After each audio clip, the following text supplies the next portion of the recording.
하나님 아버지, 이 시간에 저희들의 피곤한 몸과 마음을 지켜주시고 주의 말씀을 우리가 들을 때 집중하게 하시며 또 우리가 생각하고 돌아봐야 할 필요한 것들을 잘 습득하는 그런 시간이 되게 도와주시기를 예수 그리스도의 이름으로 간절히 기도합니다. 아멘. 자, 오늘 아침 이 주제 강의 마지막 부분이었던 골로새서 1장 27절의 말씀으로 다시 돌아가서 거기에서 이제 두 번째 강의를 시작을 해보려고 합니다. 하나님이 그들로 하여금 이 비밀의 영광이 이방인 가운데 얼마나 풍성한지를 알게 하려 하심이라. 이 비밀은 너희 안에 계신 그리스도니 곧 영광의 소망이니라. 이렇게 사도 바울이 이야기하였습니다.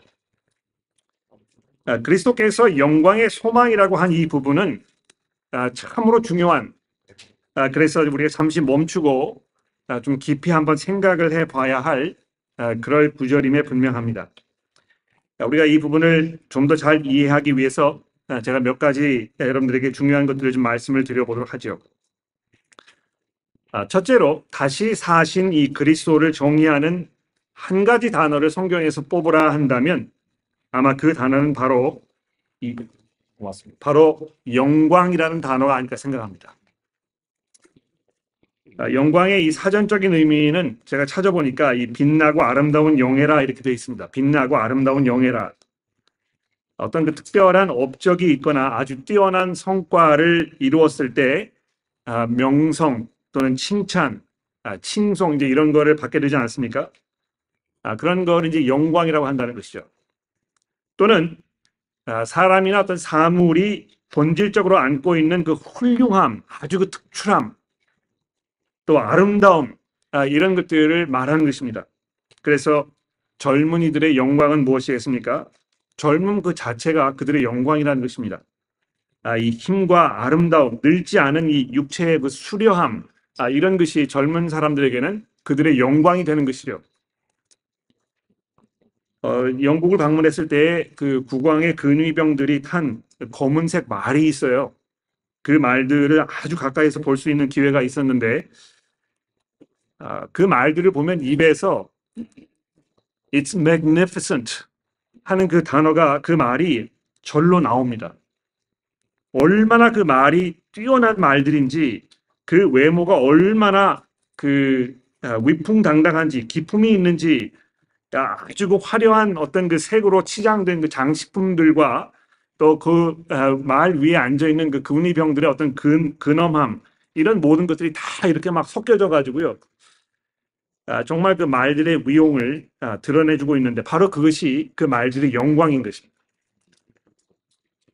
우리가 살고 있는 이 시드니의 영광은 무엇입니까? 이 세계 3대 미항이라고 이제 시드니가 이렇게 알려져 있는데 정말 멋지게 설계되어 있는 이 오페라 하우스, 또 하버 브리지, 그것으로 장식된 아주 아름다운 이 시드니 하버, 또 오늘과 같이 정말 이 청명한 이런 날씨, 이런 모든 것들 다 포함을 해가지고 이것이 아마 시드니의 영광이 아닐까 이제 이렇게 생각을 해보는 것입니다.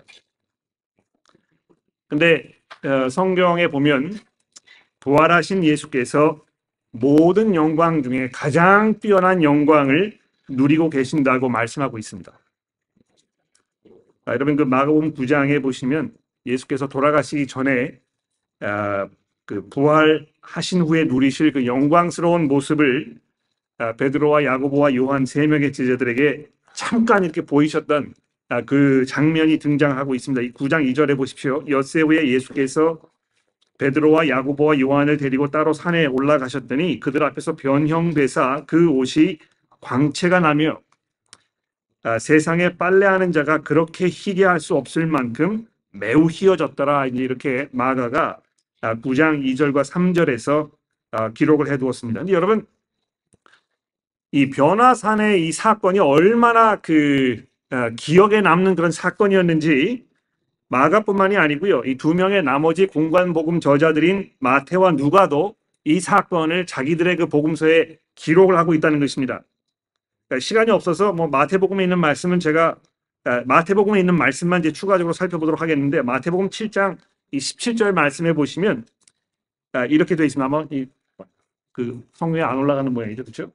괜찮습니다. 그냥 올라가나요? 예, 그냥 제가 읽겠습니다. 마태복음 17장 1절에 보시면 엿새 후에 예수께서 베드로와 야고보와 그 형제 요한을 데리시고 따로 높은 산에 올라가셨더니 그들 앞에서 변형되사, 이제 그 다음에 보십시오.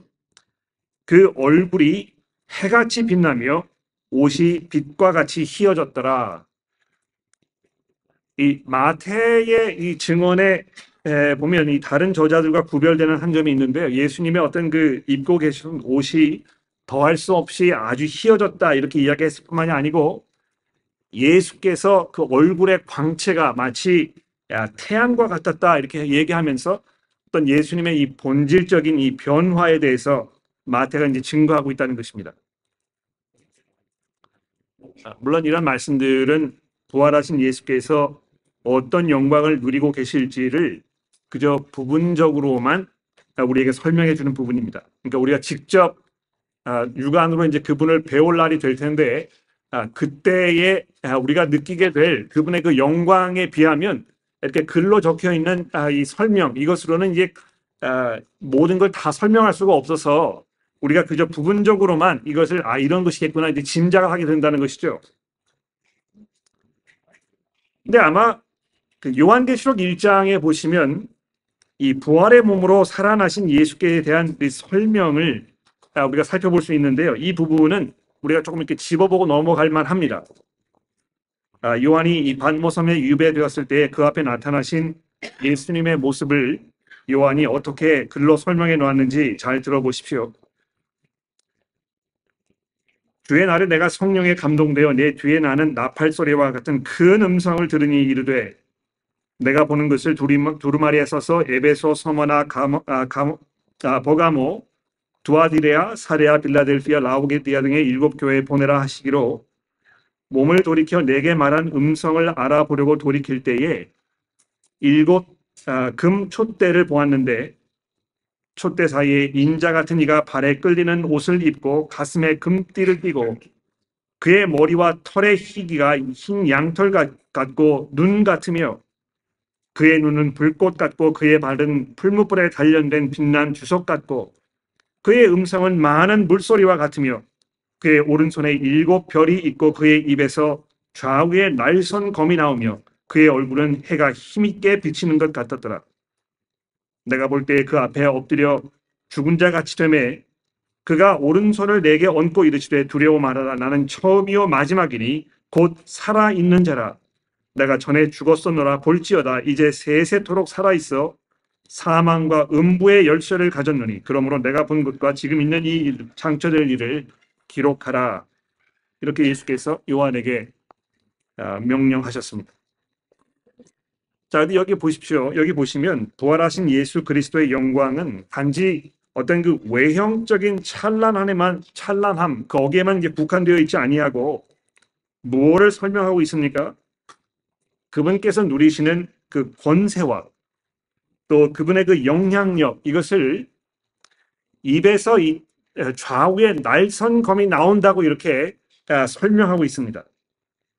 또 그 영향력이 발휘하는 그 범위가 영원할 뿐만이 아니고 산자와 죽은 자를 모두 아우르는 이 광대한 그런 힘이 있다고 그래서 그분에게 이 사망과 음부의 열쇠가 주어진 것이라고 이렇게 강조하고 있다는 것입니다. 또 그리스도의 영광을 이야기하면서 그저 외형적인 찬란함뿐만이 아니고 그분이 본질적으로 가지고 계시는 그분의 그 능력과 그 권세와 그 위엄과 그 통치를 말하고 있다는 것입니다. 우리가 골로새서 1장 27절에서 그리스도께서 영광의 소망이라 하는 이 그 표현을 이제 풀어보면서 우리 여기까지 왔는데요. 다시 골로새서 1장의 말씀으로 돌아가서 이 골로새서 1장의 이 2번째 중요한 사실을 좀 생각해 봅시다. 여기 하나님이 그들로 하여금 이 비밀의 영광이 이방인 가운데 얼마나 풍성한지를 알게 하려 하심이라. 이 비밀은 너희 안에 계신 그리스도시니 곧 영광의 소망이라 이제 이렇게 했는데요. 그냥 쑥 읽어버리면 대수롭지 않게 넘어갈 수 있습니다. 근데 그리스도 신이 곧 영광의 소망이라 하는 이 그 표현을 잘 한번 생각해 보십시오. 이 뭘 말하는 것일까 이것이? 이것은 그리스도께서 자기가 가지고 계시는 그 영광을 우리가 나누어 받을 것이라는 것을 말하고 있다는 것입니다. 그 소망이 우리에게 있다는 걸 말한다는 것입니다. 그리스도께서 가지고 계시는 그 영광을 여러분과 제가 나누어 가지게 될 것이라는 그 소망이 우리 가운데 있다는 걸 말한다는 것입니다.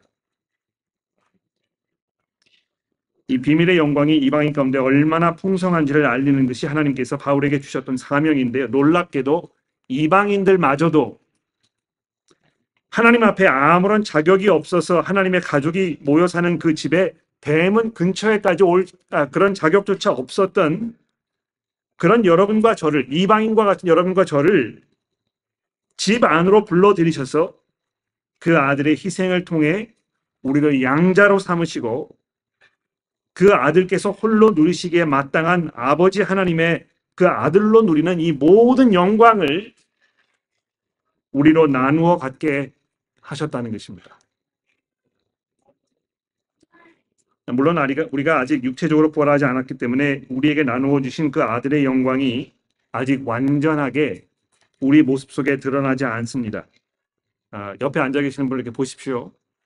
별로 영광스럽지 않죠, 그렇죠?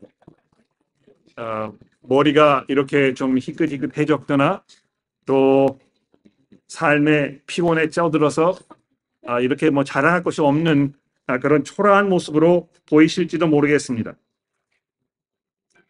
그런데 여러분, 바울 사도가 골로새서 3장에서 계속 이렇게 말씀합니다. 그러므로 너희가 그리스도와 함께 다시 살리심을 받았으면 위의 것을 찾으라. 거기는 그리스도께서 하나님 우편에 앉아 계시느니라.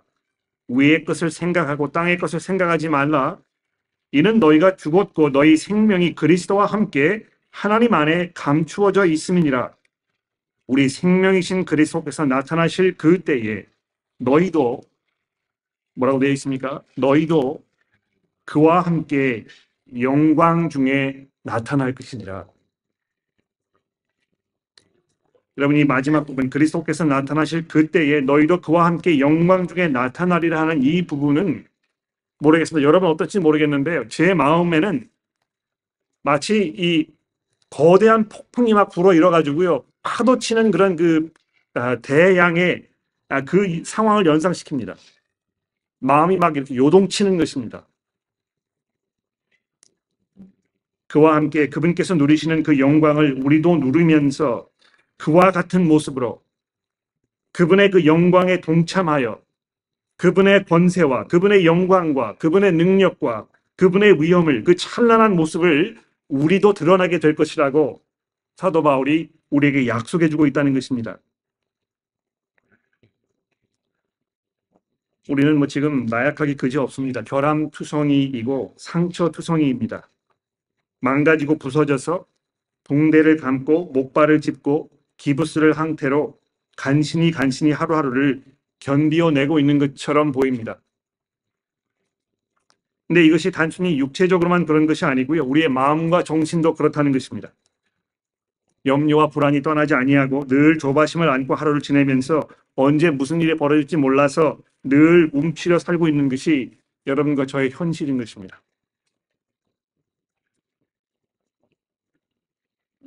이런 그 위험을 우리가 안고 있으면서 우리가 뭘 하고 있습니까?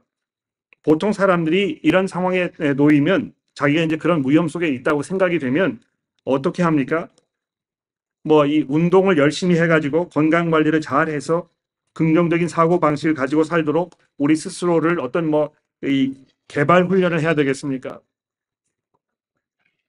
삶에 시달려 지친 심신을 잠시라도 휴식을 갖기 위해서 여행을 떠나가지고 기분 전환하는 이 삶의 무료함을 달래는 일에 우리가 투자를 해야 될까요?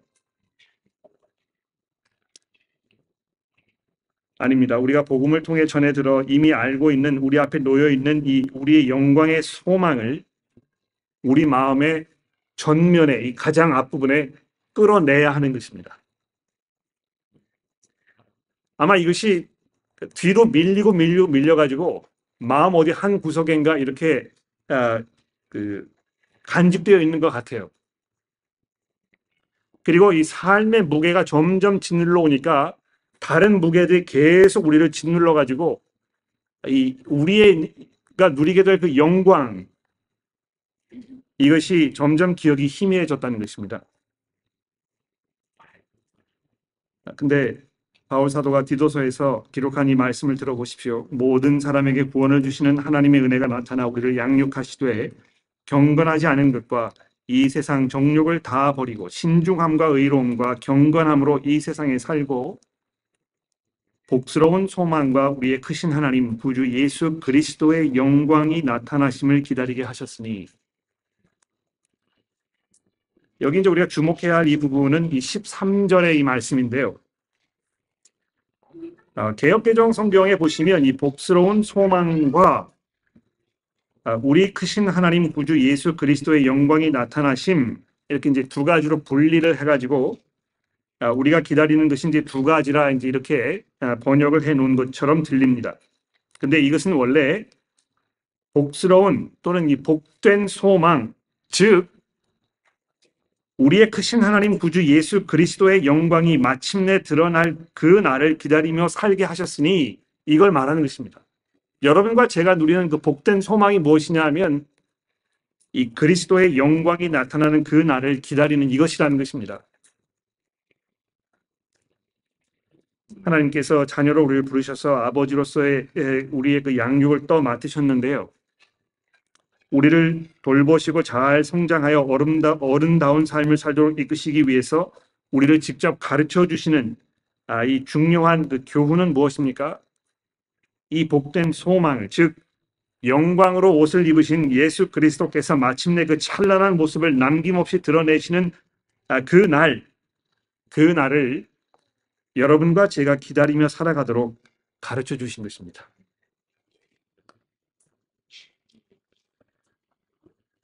왜 이 날이 이렇게 중요한 날입니까? 그리스도의 영광이 온전히 드러난 날임과 동시에 그분 안에서 우리 안에 잠재해 있던, 지금은 눈에 보이지 않지만 이미 하늘에서 우리가 그리스도와 누리고 있는 이 하늘의 영광이 온전하게 나타나는 그 날이기 때문에 그런 것입니다. 여러분, 그 광경을 한번 생각해 보십시오. 여러분과 제가요, 하나님께서 원래 의도하셨던 그 아들 하나님께서 받으시기에 합당한 그 영광, 그것을 우리가 함께 누린다고 생각해 보십시오. 하나님께서 나를 지으셨던 원래의 목적과 한치의 오차도 없이 완벽하게 부합되는, 지금 우리가 아주 어렴풋이 희미하게 알고 있지만 그 날에는 그것이 아주 온전하게 드러나는 그런 날이기 때문에 그런 것입니다. 여러분, 이때 우리의 모습과 상태에 대해서 성경이 많은 걸 설명하고 있지 않습니다만, 이 로마서 8장 20절 이하의 말씀을 잠시 보시면 이게 이제 굉장히 중요한 그런 말씀인데, 제가 이거를 미처 화면에 올리지 못해가지고 여러분들이 이걸 직접 성경으로 찾아보셔야 될 것 같아요. 로마서 8장 20절의 말씀을 좀 찾아보십시오. 제가 좀 기다릴 테니까 찾으셔가지고 이거를 좀 잘 한번 주의 깊게 관찰해 보십시오. 로마서 8장 20절입니다. 제가 25절까지 봉독해 드릴게요. 피조물이 허무한데 굴복하는 것은 자기 뜻이 아니요 오직 굴복하게 하시는 이로 말미암음이니라. 그 바라는 것은 피조물도 썩어짐의 종노릇한 데서 해방되어 하나님의 자녀들의 영광의 자유에 이르는 것이니라. 피조물이 다 이제까지 함께 탄식하며 함께 고통을 겪고 있는 것을 우리가 아느니라. 그뿐 아니라 또한 우리 곧 성령의 처음 익은 열매를 받은 우리까지도 속으로 탄식하여 양자 될 것 곧 우리 몸의 속량을 기다리느니라. 우리가 소망으로 구원을 얻었음에 보이는 소망이 아니니 보이는 것을 누가 바라리요? 만일 우리가 보지 못하는 것을 바라면 참음으로 기다릴지니라. 자, 여기에서 이 중요한 단어는 21절에 있는 하나님의 자녀들의 영광의 자유라는 말입니다. 굉장히 이제 이게 복잡한 그런 말인데요. 이걸 잘 한번 주의 있게 들어보십시오. 하나님의 자녀들의 영광의 자유.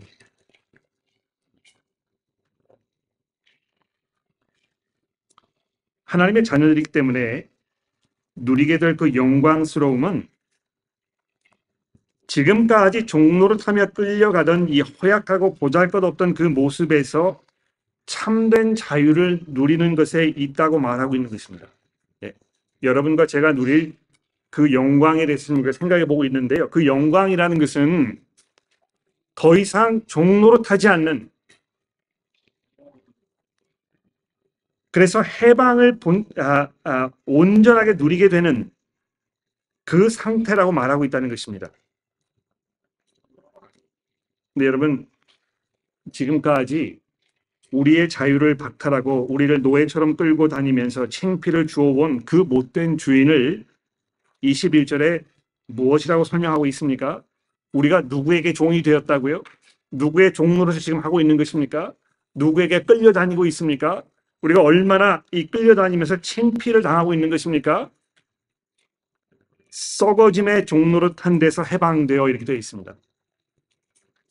좀 더 뒤로 내려가서 20절에 보시면 모든 피조물들이 허무한데 굴복하였다. 거기에 무릎을 꿇어가지고 거기에 패배해서 그의 노예가 되어가지고 이 허무한 것에 지금 끌려다니고 있다. 이렇게 얘기하고 있다는 것입니다.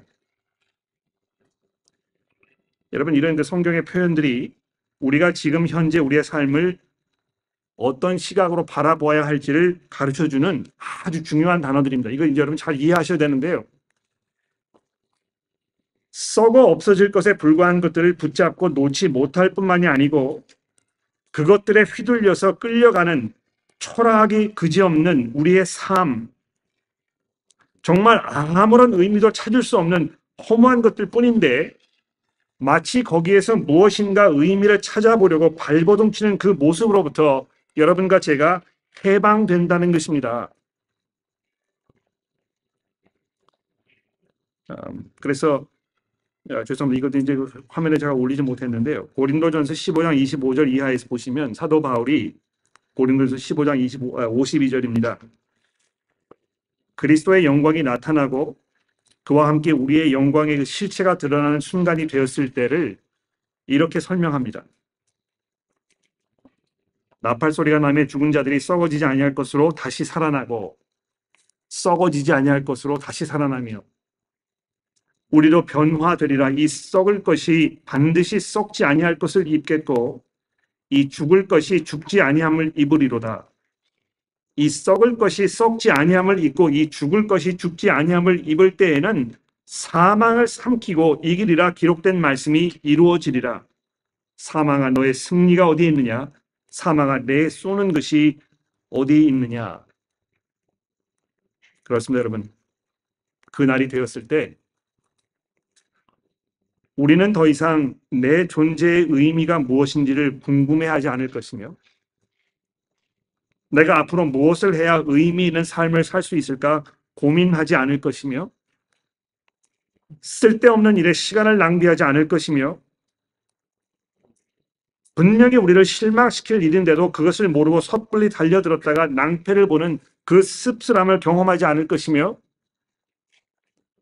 우리가 하는 모든 일들은 더 이상 썩어져 버려서 해도 그만이고 하지 않아도 그만인 그런 보잘것없고 쓸데없는 우리를 지치게만 하는 그런 일들이 이제 아닐 것이며 우리가 하는 모든 말과 우리의 모든 행동은 영원히 보존될 의미와 가치가 충분한 그런 일들 뿐일 것이라는 것입니다. 우리 중에는 지금 내가 뭘 하며 살고 있는지 잘 모르겠다 탄식하는 분들이 굉장히 많이 계시는 것 같아요. 삶이 무료하거나 또는 내가 무기력한 존재로 전락했다고 느껴지시거나 또는 이 시간만 낭비하고 있다고 불안해하시거나 하는 일마다 실패로 돌아가서 점점 자신감을 상실하고 원망하는 마음만 차가고 있다거나 이런 이 모든 썩어질 허무한 일들로부터의 영원한 해방을 생각해 보십시오.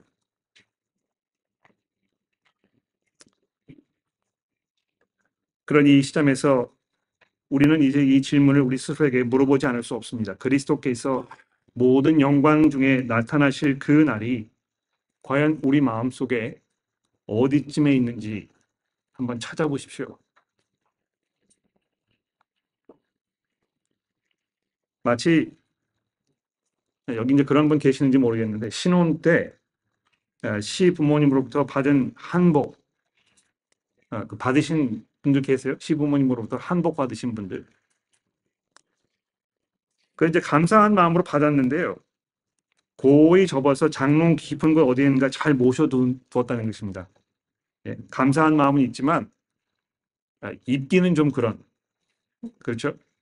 그래서 버리기는 아까워가지고 이거를 잘 접어두었는데 이제 어디에 두었는지 기억이 잘 안 나는 거예요. 또 결혼을 기념하는 기념품이기 때문에 사실 별로 쓸모가 없는데 버리기에는 아까워가지고 그냥 어디 구석인가 이렇게 접어둔 마치 그런 것처럼 그 날에 대한 우리의 소망이 어디엔가 지금 묻혀 있는 거 아닌가 모르겠습니다. 주 예수여 어서 오시옵소서라고 기도하기보다는 그저 한숨을 쉬면서 이놈의 세상 이제는 살기도 지쳤으니 빨리 죽었으면 좋겠다는 원망과 푸념에 찌든 사실 마음에도 없는 그런 넋두리가 계속 쏟아 나오고 있는 것은 아닙니까? 물론 좀 힘들고 어려울 때가 있긴 합니다만 우리의 눈에서 모든 눈물을 닦아주실 우리의 크신 하나님 구주 예수 그리스도께서 그 영광 중에 나타나셔서 우리로 하여금 그분의 그 찬란한 영광을 나누어 받게 될 그 날을 생각해 낼 줄 알고 그것을 다시 내 마음과 생각의 중심에 세워놓고 다시 그 순간을 기다리면서 살고자 하는 그 능력을 키워가는 것이 우리 앞에 놓여 있는 아주 중요한 이 숙제라는 것입니다. 그러니까 이거를 자꾸 끄집어낼 수 있는 그 훈련이 돼야 될 것 같아요. 그리스도의 재림을 자꾸 기억하고 그것을 소망하는 훈련을 계속 하는 것입니다. 그러니까 이것이 그냥 구석에 방치되어 있으면 이게 아무런 영향도 우리에게 미치지 않습니다. 그냥 불필요한 어떤 그 소모품에 불과해요.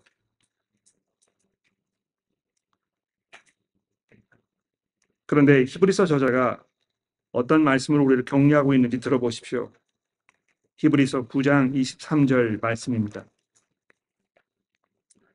또 약속하신 이는 미쁘시니 우리가 믿는 도리의 소망을 움직이지 말며 굳게 잡고 서로 돌아보아 사랑과 선행을 격려하며 모이기를 패하는 어떤 사람들의 습관과 같이 하지 말고 오직 권하여 그 날이 가까움을 볼수록 더욱 그리하자. 여러분 우리가 그리스도의 영광이 나타나심을 기다리며 소망하는 사람들이라는 것을 분명히 나타낼 수 있는 한 가지 중요한 기회가 있다면 그것은 우리가 교회로 모이는 그 시간입니다. 교회로 모이는 그 자리입니다. 지금 이 자리를 말하는 것입니다. 교회로 모이는 성도들의 마음 가장 앞부분에는 그 날에 대한 생각이 있다는 것입니다. 그 날이 점점 가까워오기 때문에 우리가 모인다는 것입니다. 즉 예수 그리스도의 재림이 모든 성도들이 모일 때마다 그 성도들의 마음 가장 중심에 또는 가장 앞부분에 지금 자리하고 있다는 것입니다. 그래서 고린도전서 16장 22절 마지막 절에 사도 바울이 우리 주여 오시옵소서 이렇게 적어두지 않았습니까? 여러분 주목할 것은요. 이 고린도전서 16장 22절 이 마지막 부분에 여기를 이제 유독 헬라어로 기록해 놓지 아니하고 예수께서 평소에 사용하셨던 그 아람어 그 아람어로 마라나타라는 말을 이 헬라어로 이제 음력을 해가지고 적어놨어요. 마라나타 이렇게 적어놓은 것입니다. 그러니까 마라나타는 말이 헬라어가 아니거든요. 그러니까 그걸 이렇게 읽으면 무슨 말인지 몰라요. 그러니까 아람어를 하는 사람만 이게 이 말이구나 알아듣는다는 것입니다. 이 마라나타라는 말이 우리 주님 오시옵소서 하는 뜻이라는 것입니다. 얼마나 사도 바울이 이 교회를 생각하면서 그 안에 성도들이 그리스도의 재림을 소망하며 살아야 할 것인지에 대하여 이 고린도전서를 통해서 설명해 주고 있다는 것입니다.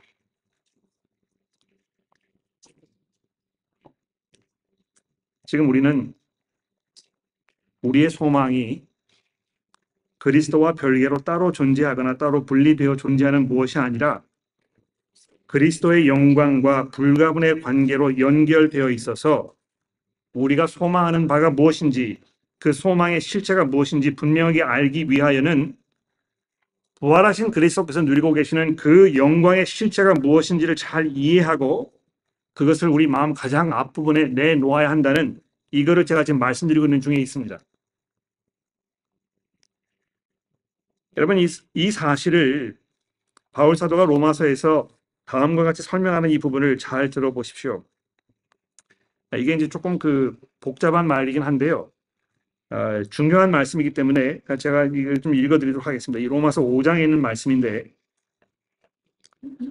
그러나 이 은사는 그 범죄와 같지 아니하니 곧 한 사람의 범죄를 인하여 많은 사람이 죽었은즉 더욱 하나님의 은혜와 또한 한 사람 예수 그리스도의 은혜로 말미암아 선물은 많은 사람에게 넘쳤느니라.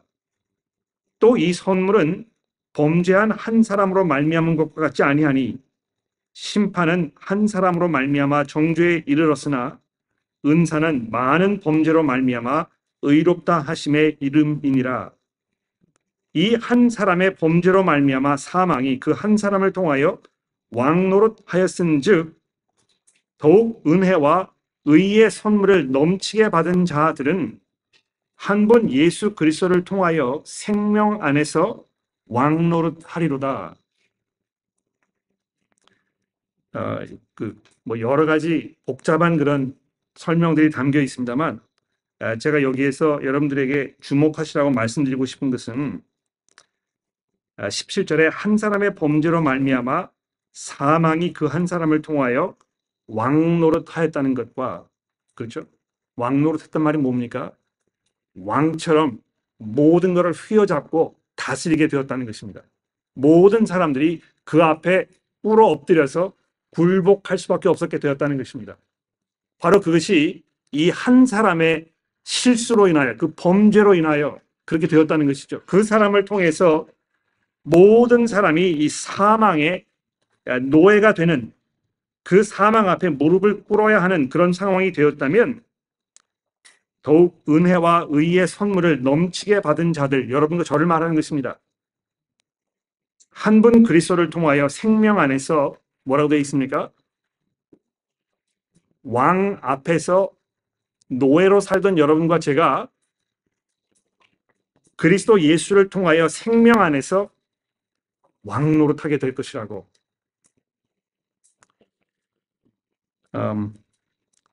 이 왕노릇하리로다 하는 이 번역이 좀 유감스럽습니다, 저는. 네. 왕노릇한다 하니까 좀 장난치는 것 같아요. 예.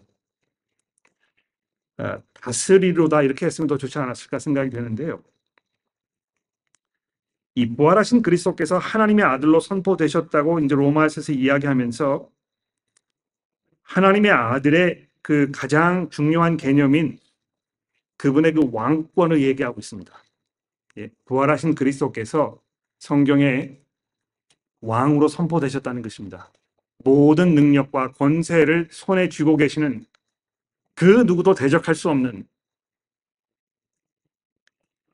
그런데 그 왕권을 여러분과 제가 나누어 받게 될 것이라고.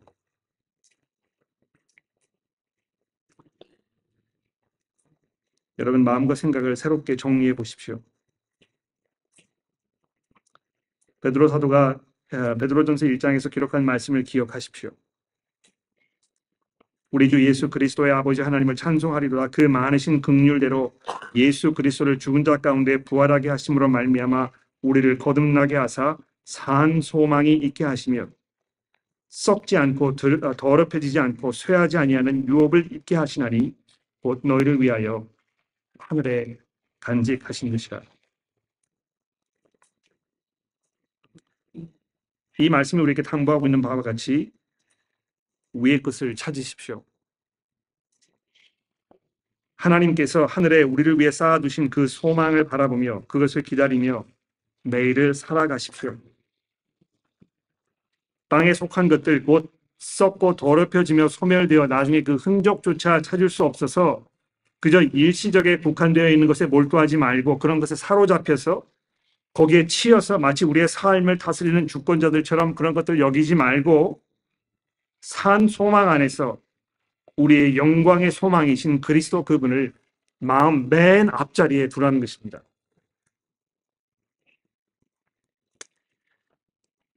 이 히브리서의 저자가 우리에게 권면하는 말씀을 마지막으로 정리를 해보려고 합니다. 히브리서 11장 이 8절 이하의 말씀인데요. 제가 이 구절을 이렇게 묵상하면서 그 눈물이 뚝뚝 떨어지는 거를 멈출 수가 없었어요. 왜 그런지 들어보십시오. 믿음으로 아브라함은 부르심을 받았을 때 순종하여 장래의 유업으로 받을 땅에 나아갈새 갈 바를 알지 못하고 나아갔으며 믿음으로 그가 이방의 땅에 있는 것과 같이 약속의 땅에 거류하여 동일한 약속을 유업으로 함께 받은 이삭 및 야곱과 더불어 장막에 거하였으니 이는 그가 하나님이 계획하시고 지으실 터가 있는 성을 바랐음이니라. 믿음으로 사라 자신도 나이가 많아 탄산하였으나 잉태할 수 있는 힘을 얻었으니 이는 약속하신 이를 미쁘신 줄 알았습니다. 이러므로 죽은 자와 같은 한 사람으로 말미암아 하늘의 허다한 별과 또 해변의 무수한 모래와 같이 많은 후손이 생육하였느니라. 이 사람들은 다 믿음을 따라 죽었으며 약속을 받지 못하였으되 그것들을 멀리서 보고 환영하며 또 땅에서는 외국인이나 나그네임을 증언하였으니 그들이 이같이 말하는 것은 자기들이 본향 찾을 자임을 나타냄이니라. 그들이 나온 바 본향을 생각하였더라면 돌아갈 기회가 있었으려니와 그들이 이제는 더 나은 본향을 사모하니 곧 하늘에 있는 것이니라. 이러므로 하나님이 그들의 하나님이라 일컬음 받기를 부끄러워하지 아니하시고 그들을 위하여 한 성을 예비하셨느니라.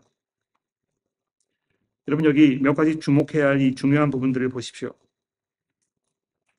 10절에 보시면 믿음의 조상들은 즉 아브라함과 이삭과 야곱은 이방 땅에서 장막에 거주하며 살면서 터가 있는 성을 바라며 살았다 이렇게 되어 있습니다. 이 성은 이들을 위해서 하나님께서 준비하고 계획하셨던 그분께서 직접 자기의 손으로 지으실 통이라고 이렇게 하였는데요. 그리고 나서 그 뒤에다가 터가 있는 성이라고 보충 설명을 달아놓으면서 믿음의 조상들이 이 삶을 정처 없이 떠도는 외국인 또는 나그네와의 그 삶에 이렇게 비교해서 이야기하고 있는 것입니다. 이 터가 있는 그 거주지 이것에 대한 이 인간의 아주 기본적이고 자연적인 당연한 어떤 그 염원은 설명드리지 않아도 알 것입니다.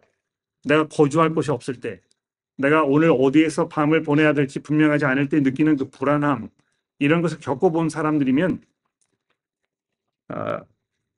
내가 아주 안전하게 보호를 받을 수 있는 든든한 그 터가 잡혀 있는 이 집을 가지고 있다는 것이 얼마나 큰 위안이 되는지 모릅니다. 제가 수십 년 전에 그 유럽 여행을 하면서 배낭 여행을 하면서 자금이 부족해가지고 밤을 계속해서 그 기차역 혹은 기차간에서 잔 적이 여러 번 있었어요. 근데 그런 데서 밤을 새면 이 불안함을 이길 수가 없습니다. 그 기차 안에서 자는 것도 뭐 이렇게 그 침대 칸이 있어가지고 이렇게 자는 거 말고 그냥 일반 사람들이 앉아 있는 자리에서 내가 지고 있는 이 짐을 이렇게 부둥켜 안고 밤을 보내야 된다면 굉장히 불안합니다. 그래서 제가 집이 좋은 줄 그때 알았는데요. 하나님께서 그들을 위하여 터가 있는 성을 예배해 놓으셨다고 말했을 뿐만이 아니고, 여러분 이 14절 말씀해 보십시오. 이 믿음의 조상들이 본향을 찾는 자들이었다고 얘기합니다. 실향민들로서 항상 본향을 멀리서 바라보고 그것을 간절하게 사모하며 늘 돌아갈 기회를 살펴보았다, 이렇게 말하고 있는데, 여러분 이 15절과 16절을 좀 다시 주목해서 읽어보십시오. 이 중요한 부분입니다. 그들이 나온 바 본향을 생각하였더라면 돌아갈 기회가 있으려니와 이들이 이제는 더 나은 본향을 사모하니 곧 하늘에 있는 것이니라. 자신들이 수십 년 전에 떠나온 그 땅, 이 갈대아인들이 살고 있던 이 우르라고 하는 지역, 그게 이제 이 사람들이 거주하던 원래 그들의 고향이었습니다. 창세기 11장 31절에 설명하고 있는데요. 아브라함과 그의 후손들이 거기를 생각하였다면 거기로 돌아갈 기회가 여러 번 있었다는 것입니다. 그런데 그들이 그것을 고향으로 생각하지 아니하고 그것보다 더 나은 뭐라고 되어 있습니까? 본향을 사모하였다, 이렇게 개역개정이 번역을 해 두었습니다. 이건 이제 우리 한글만이 가지고 있는 아주 우월한 그런 표현 방식이라고 생각합니다. 고향은 어떤 곳입니까? 내가 태어난 곳입니다. 그런데 본향은 어떤 곳입니까? 집안의 시조가 태어난 걸 말하는 것입니다. 집안의 뿌리가 있는 곳을 말하는 것입니다. 본관이라고 이제 그렇게 하지 않습니까? 본관이 어디요? 이렇게 하면 당신의 시조가 어디서 태어나셨습니까? 이걸 말하는 것입니다. 물론 그 본관이라는 게 너무 이제 멀리 떨어져 있어가지고 우리에게 어떤 감정적인 의미를 전해주지 않습니다만, 이 본향이라고 이야기하는 이것은 그저 단순히 내가 태어났던 어떤 이 땅에서의 그곳을 말하는 것이 아니고 우리의 이 본질과 연결되어 있는 보다 중요한 그곳을 기다리고 있었다고 이 히브리서의 저자가 이야기하고 있는 이 부분을 주목해 보십시오. 그리고 나서 16절 맨 마지막으로 이들을 위하여 하나님께서 직접 한 성을 예비하셨다고 결론을 짓고 있습니다. 우리가 하나님의 아들이신 그리스도와 함께 왕으로 인정을 받을 그곳, 하나님의 아들을 믿는 모든 이들이 그리스도의 이 왕권을 물려받으며 그와 함께 통치하게 될 그 영원한 그 성, 그것을 우리 마음 가장 앞부분에 끄집어내고 그것을 우리가 바라보면서 그 날을 소망하는 마음으로 우리 매일매일의 삶을 살아가게 되기를 간절히 기도합니다. 기도하겠습니다.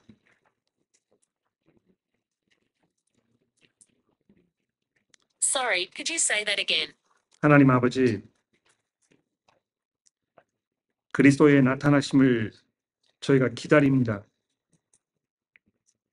그것이 저희들의 마음 맨 앞부분에 자리하게 하시고 우리가 깨어날 때, 잠들 때, 우리의 일상생활을 할 때 늘 우리 마음속에 자리하게 하옵소서.